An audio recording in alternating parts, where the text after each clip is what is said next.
Fala pessoal, tudo bem? Aqui é o professor Augusto. Você está no Instituto Maiêutica e essa é mais uma aula aqui, né, do nosso curso. Fica ali na nossa plataforma.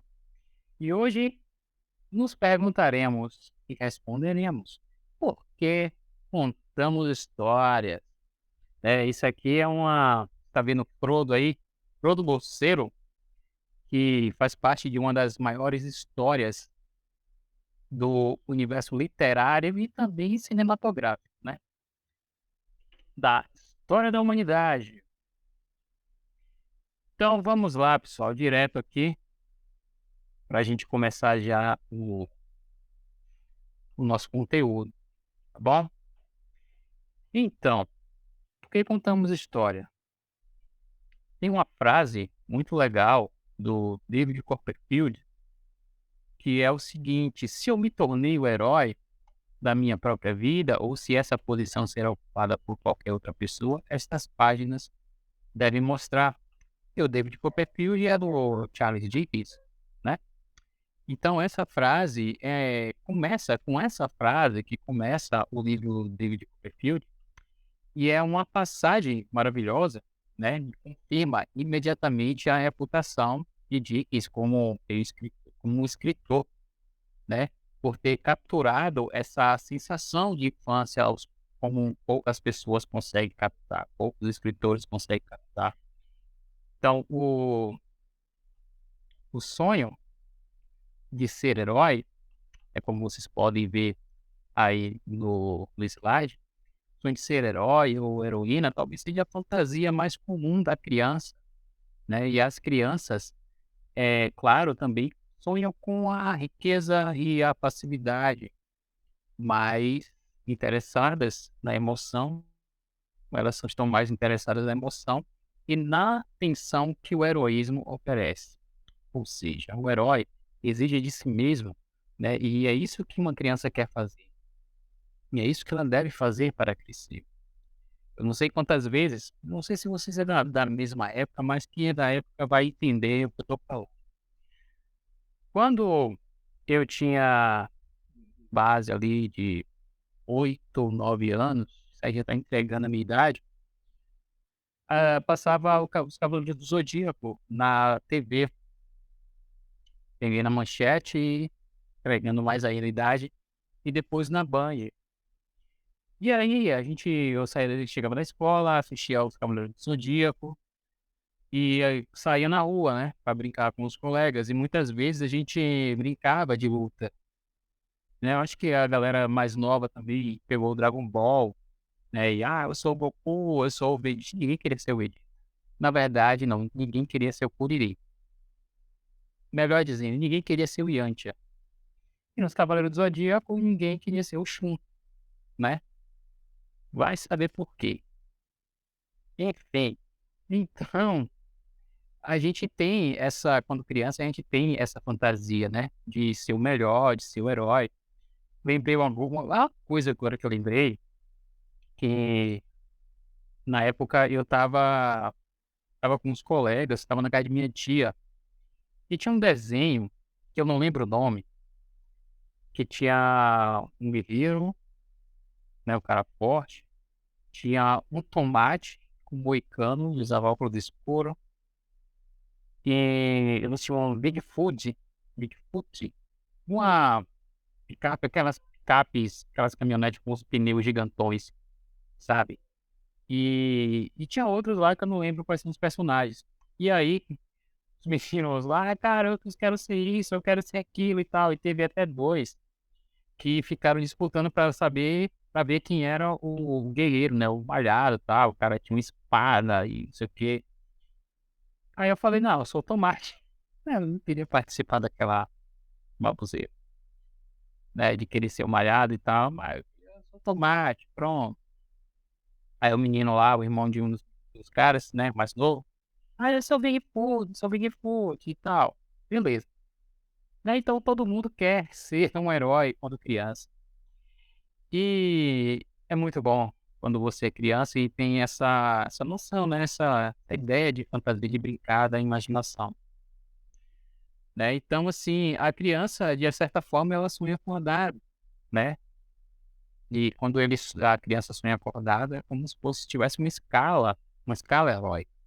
Ele quer se alistar em grandes causas, né, trazer a vitória para o lado certo, vigiar enquanto os outros dormem, defender os inocentes, resgatar os que estão em perigo. Isso é o desejo do herói. Então, o jovem David Copperfield está apenas refletindo a esperança de qualquer menino ou de qualquer menina normal. Até mesmo o Holden Caulfield, né, o cínico jovem narrador de O Apelo de Cabo Cheio, ele sonha em ser herói. Então, a história, ela deriva. Cadê? Esse slide tá errado aí. Eu acho que foi o estagiário que deixou o negócio errado, mas eu vou deixar ele aqui, tá bom? Então a história deriva do seu título, né? Desejo de passar a vida pegando crianças que de outra forma poderiam chegar perto de um penhasco perigoso, salvando, certo? Então, embora esses sejam menos propensos a admitir isso, os adultos também gostariam de ser heróis de suas próprias vidas. Deixa eu ver aqui se ele colocou. Pronto, aqui, olha só. Tem, olha só, aqui, pronto. Então a maioria dos pais quer, em algum nível, ser heróis para os seus filhos. Quem nunca, né, quem é um pai que não queria ser o herói, que não queria demonstrar a força do Hércules, a esperteza do Batman, a velocidade do Flash, enfim, né, fui de Hércules pra descer de uma hora para outra, né, mas são os heróis mais claros aqui na minha mente. Então hoje em dia você observa coisa da Marvel, né, os filmes da Marvel, eles têm um tom muito heróico, né, Capitão América, o Homem de Ferro, tem o Hulk, o Thor, e assim, a gente vê uma grande demonstração, né, de personagens heróicos. O Homem-Aranha, que ele tem digamos assim, uma ligação muito forte, né, porque é um herói um adolescente que trabalha, estuda e defende a cidade de Nova York contra as forças do mal. Então, todo pai, ele quer ser o herói para o seu filho. E a maioria dos homens, né, gostaria de ser heróis para suas esposas e também para seus namorados. Então é uma forma familiar de desejar ser o herói. E quantas vezes nós imaginamos cenários em que ousadamente a gente resgata estranhos, a gente resgata os cônjuges, a gente resgata nossos filhos, né. Então, muitas vezes pode passar na sua mente e assim, né, tipo, se você estiver trabalhando, até mesmo tem uma profissão que exerce um certo perigo, que demonstra um certo perigo e você: "Caramba, olha só, eu consigo salvar isso". Eu consigo salvar uma pessoa, eu consigo resgatar aquela pessoa. Então, esse esse tipo de herói está corriqueiramente nas nossas vidas, né. Então, é um tipo de história de que gostamos, né, e isso serve também de indicação para que a gente não perca o nosso gosto pelo heroísmo. Nesse segundo slide aqui, que mostra, né, que há relatos de heroísmo, aparecem em destaques em jornais e revistas populares, né, aquele o policial herói, né, policial que salvou tal pessoa de determinado perigo, o doutor herói que salvou a vida daquela pessoa que sofreu bastante e essa pessoa está viva hoje. Então, o bombeiro, né, agora a gente tá acontecendo os terremotos, né, eh eu acho que na Turquia, deixa eu ver aqui rapidão, na Turquia ou na Síria? Acredito que seja na Turquia, Turquia? É porque eu estou perguntando aqui, porque faz tempo que eu não observo nenhum jornal, tá. Então, assim, a Turquia, muita gente ali, tem até brasileiros lá, né, para ajudar. Então, assim, você vê a quantidade de gente, a quantidade de pessoas que está ajudando, isso aí é heroísmo. Ontem, né, eu falei que fazia muito tempo que eu não via notícia, mas ontem eu vi um um relato, se eu não me engano foi no Instagram, ou foi algum link de jornal, não lembro bem, mas tinha foi no Instagram mesmo, e foi o link de uma notícia.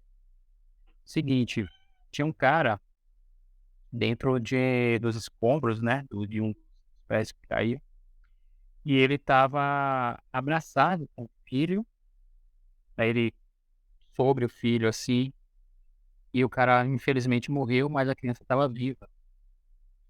Então, esse pai foi o herói da criança. Ele ajudou a resgatar, a salvar a criança, certo? Então, isso tudo faz com que a gente demonstre, que a gente demonstre não, mas que a gente perceba o heroísmo, que os heróis eles não estão apenas na tela de TV ou de cinema, na revista em quadrinhos, existem heróis reais.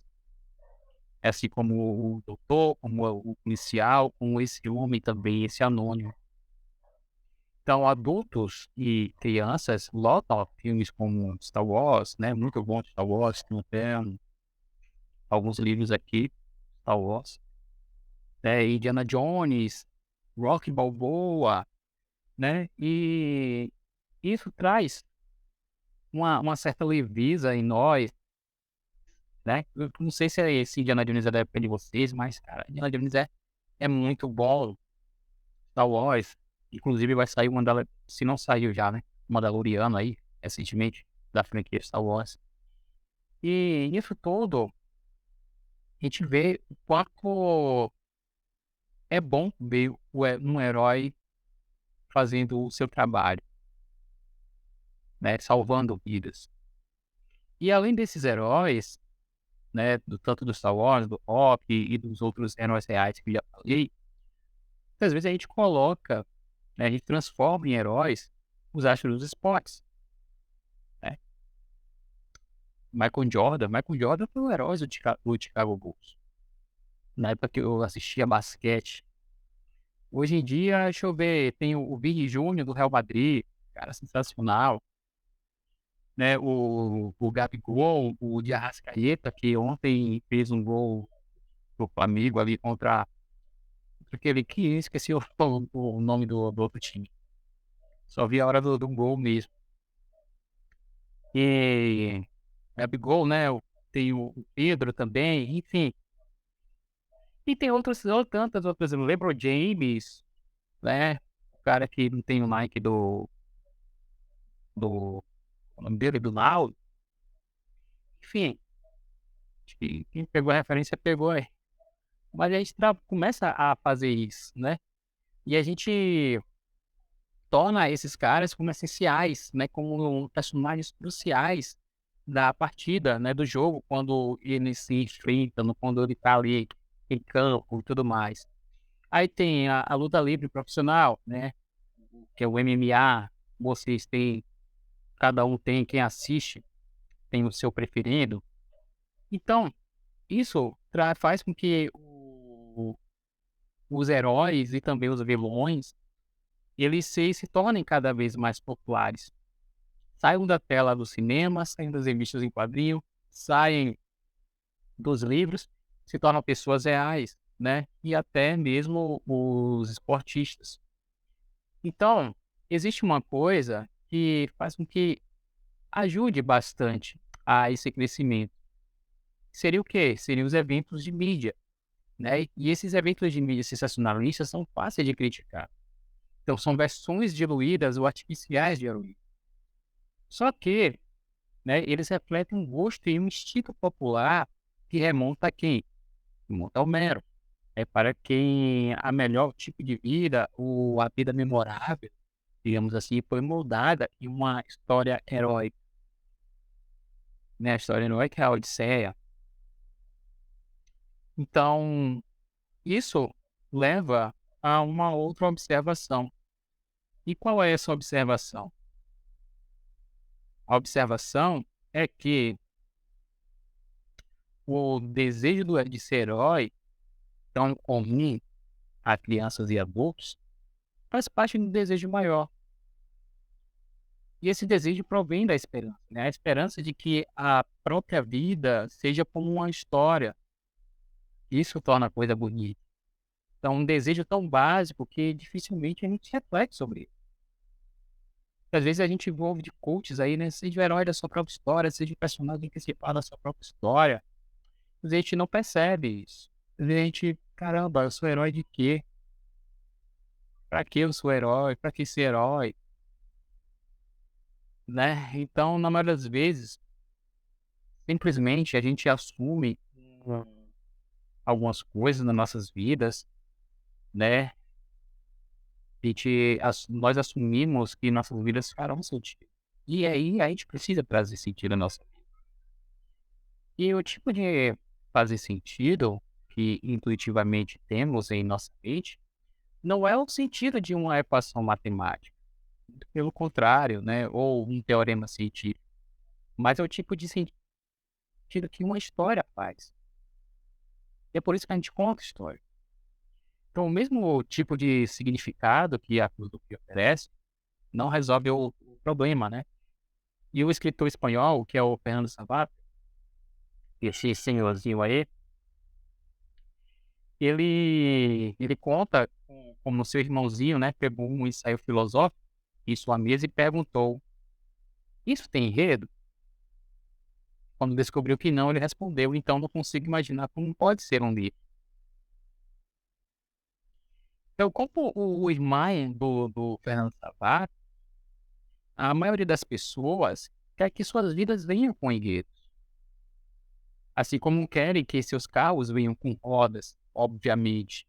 Então é aquela crença popular, né, de que as histórias devem ir a algum lugar, e a nossa vida deve ir para algum lugar. Então, um número surpreendente de mitos, um número surpreendente de histórias, de aventuras e até romance, assumem a forma de uma viagem. Então, tem a Odisseia, a Ilha do Tesouro, tem um Peregrino, tem Moby Dick, O Senhor dos Anéis, né, o Hobbit, o Frodo ali no primeiro slide. São apenas alguns exemplos. E muitos desses livros, não somente esses, né, tem aquela história da jornada do herói, colocado em vários livros de aventura. Isso aí ajuda com que a história faça mais sentido. Então, o opa, o mesmo impulso, né, que nos faz querer que nossos livros tenham um enredo, nos faz querer também que nossas vidas tenham um enredo. Então nós precisamos sentir que estamos chegando a algum lugar, que estamos progredindo, que estamos caminhando, sabe? E há algo em nós que não se satisfaz com uma explicação meramente psicológica das nossas vidas. Então não faz justiça, desculpa, não faz justiça à nossa convicção de que estamos em algum tipo de jornada por busca de que deve haver algum significado mais profundo em nossas vidas, do que nos sentimos bem conosco. Então tem um livro. Na verdade, um cara que escreveu um livro, né, o Viktor Frankl, ele observou que as 2 principais teorias da motivação, que seria a redução de tensão de Freud e a autorrealização de Maslow, e elas não me explicam muitas de suas ações. Então, a nossa maior necessidade, assim como o Frankl disse, é encontrar significado em nossas vidas. E a terapia mais eficaz, sugere o Frankl, que ajudaria os clientes, os pacientes, a ver suas vidas como uma história significativa. Seria a busca do sentido, né. E o Bruce não, o Bruno Betlem, não sei como é que fala o nome dele, né, Bettering ou Better, ele faz praticamente esse mesmo ponto que o Frank. A sua principal tarefa como terapeuta de crianças, crianças traumatizadas, né, era assim, ele escreve que era restaurador o sentido de suas vidas. E aí eu pergunto, qual é o mais importante, qual é a fonte mais importante de significado? Então, após a relação com os pais, é a literatura, que melhor transmite sentido à criança. E que tipo de literatura é essa? Conto de fadas, história de heróis, né? Exatamente isso é o que o Butler responde. Mas por que esse tipo de história? Porque, segundo ele, elas ensinam, né, que uma luta contra as severas dificuldades da vida é inevitável, né? É uma parte intrínseca da existência humana. Mas se alguém não se esquivar, mas enfrentar com firmeza as dificuldades, né, que inesperadas da vida, e muitas vezes injustas, né, dominará todos os obstáculos e no final emergirá vitorioso. E o que é verdade nesse sentido, né, para as crianças, é verdade também para os adultos. Ele diz que para encontrar um significado mais profundo, é preciso ser capaz de transcender os estreitos limites de uma existência egocêntrica e acreditar que fará uma contribuição significativa para a vida, se não agora, então em algum momento futuro. E nada serve melhor a esse propósito do que a capacidade de visualizar a vida como uma história. E falando em história, tem esse grandioso homem aí, o Chesterton. Ele escreveu uma vez, ele disse que minha primeira e última filosofia, aquele em que acredito com absoluta certeza, aprendi no berçário. Então, as coisas em que eu mais acreditava na época, as coisas em que mais acredito agora, são as que chamamos de contos de fada. Ele fala isso. Isso é ainda mais significativo vindo de quem veio, né, do Chester. É que entre os escritores ingleses talvez seja incomparável em seu entusiasmo pela vida. Cara incrível. Chesterton é aquele tipo de escritor que você ama ou odeia, né? Mas na maioria das vezes você ama, você respeita, tem que respeitar o chefe. Então a perspectiva que manteve quando adulto foi a mesma na infância. Ali no livro Ortodoxia, o Chester disse que um de seus melhores livros, que Chester disse que esses melhores livros que é um dos melhores livros do Chester. Tem até ele aqui, tá ali na parte de cima. Ele disse que sempre sentiu a vida primeiro como uma história e é assim. Sabe, então as histórias, elas reforçam uma sensação de que a nossa vida faz sentido, algo que tendemos a esquecer de vez em quando, muitas vezes a gente esquece. E algumas histórias fazem isso melhor do que outras, e nós somos seres históricos. Mesmo que a gente não esteja dentro dos livros de história, nós somos seres históricos, nós fazemos a nossa história. Que as histórias, elas podem ocasionalmente desempenhar um papel ainda mais importante. Tem o Paul Zweig, né, que ele faz um comentário sobre as notícias rápidas. Ele disse que um número infinito de personagens salvam suas vidas na hora certa, inventando uma boa história para contar.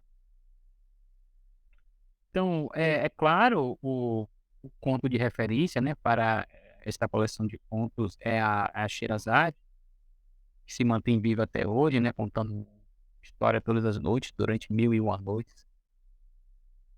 Então, todos nós sabemos que as histórias de perto, mais como sugeridos pelos contadores de história, histórias árabes, elas também podem servir a uma função mais básica, que é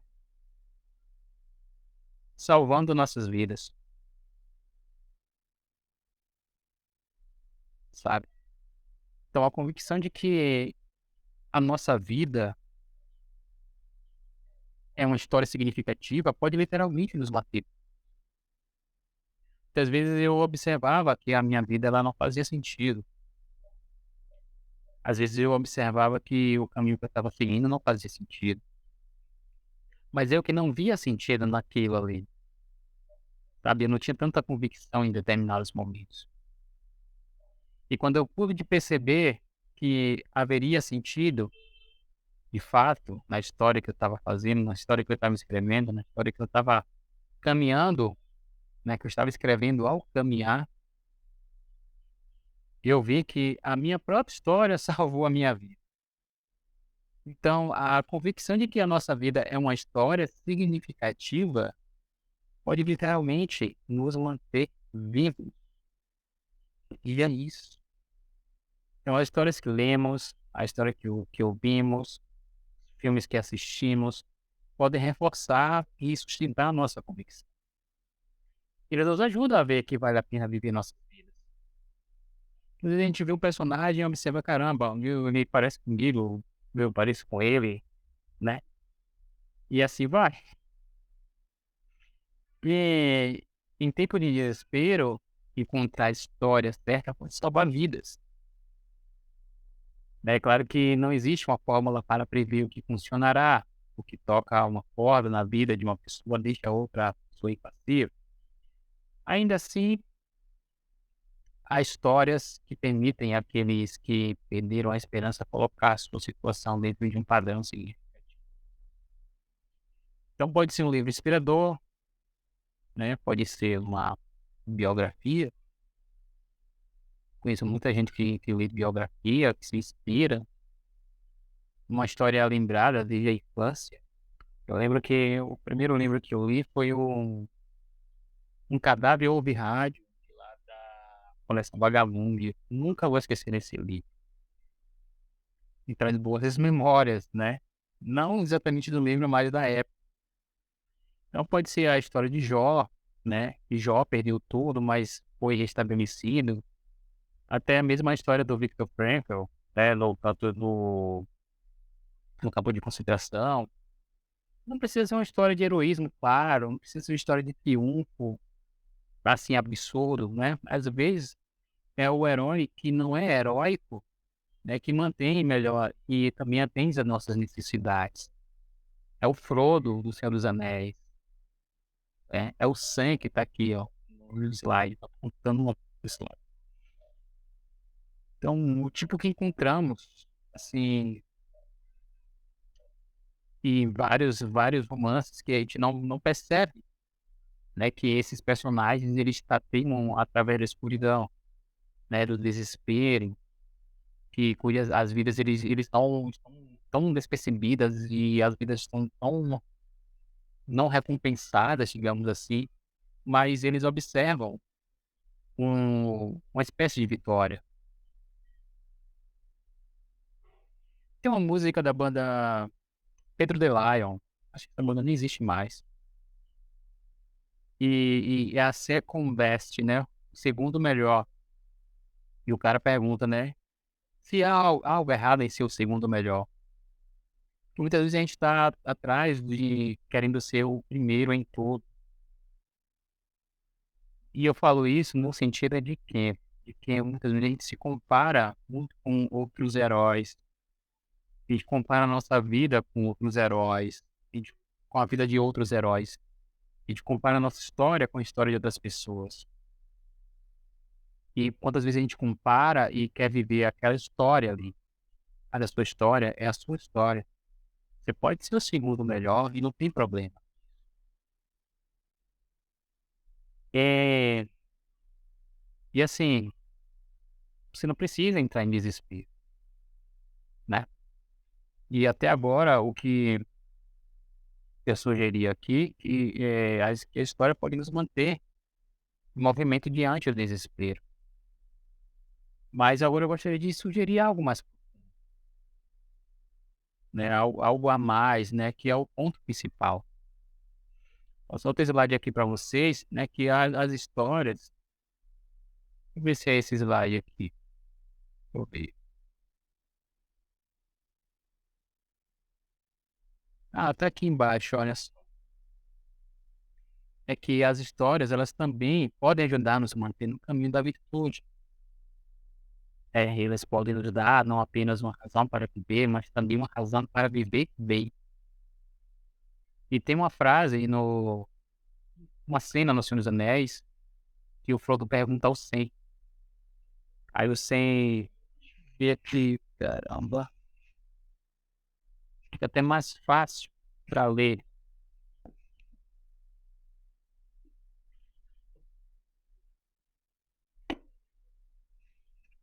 melhor aqui para poder falar a frase.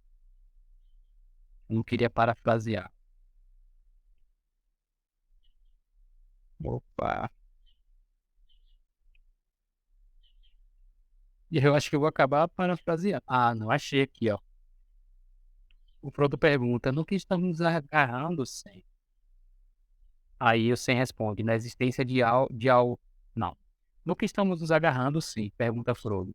"Na existência de algum bem neste mundo, senhor Frodo." Sam responde com determinação: "E por ele vale a pena lutar." Entendeu?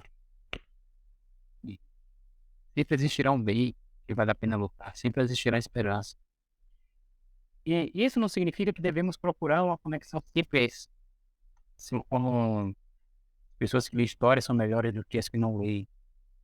É ridículo. Mas, por um lado, isso dependeria do tipo de história que elas lêem. Para outras pessoas, né, a ligação entre histórias e virtude é, de certa forma, indireta. Então, tem a ver, mais uma vez, com essa convicção de que nossas vidas são ou deveriam ser histórias. Então, o sentido que a vida traz, né, que a vida faz sentido, é que realmente o sine qua non, né, para o comportamento ético. Então, se a coisa maior, a própria existência, não significa nada, então os atos individuais que são executados dentre esse esquema sem sentido são eles próprios sem sentido. Então, a questão toda, meus queridos, é esta: a melhor motivação para agir bem e, portanto, o fundamento mais seguro para a moralidade é a crença de que temos um papel a desempenhar na vida. E aí eu pergunto: qual é o seu papel? Aí você se pergunta: qual é o meu papel? Quando o Alexander Pope ele escreveu, ele faz o bem a sua parte, aí está toda a honra, ele cortou para uma verdade básica sobre a moralidade. Então, a moralidade não é apenas uma questão de manutenção de regras, mas de interpretação de papel. Então, qual é o papel que você está interpretando? Por que você conta a sua história? Por que você não conta a sua história? Sua história faz sentido ou não faz? Então, observe um pouquinho, reflita um pouco sobre sua vida, sobre o que você tem feito, porque acredito muito que a sua história não somente faz sentido, mas ela tem sentido, ok? E, para finalizar aqui essa aula de hoje, queria convidá-los a participar do nosso curso A Canção de Arda, que é uma ligação, né, uns paralelos entre o Silmarillion e as Sagradas Escrituras. Então, faça parte, beleza? O link está aqui embaixo, viu? Então, curte esse vídeo aí, comenta e é isso. Abraço, até mais.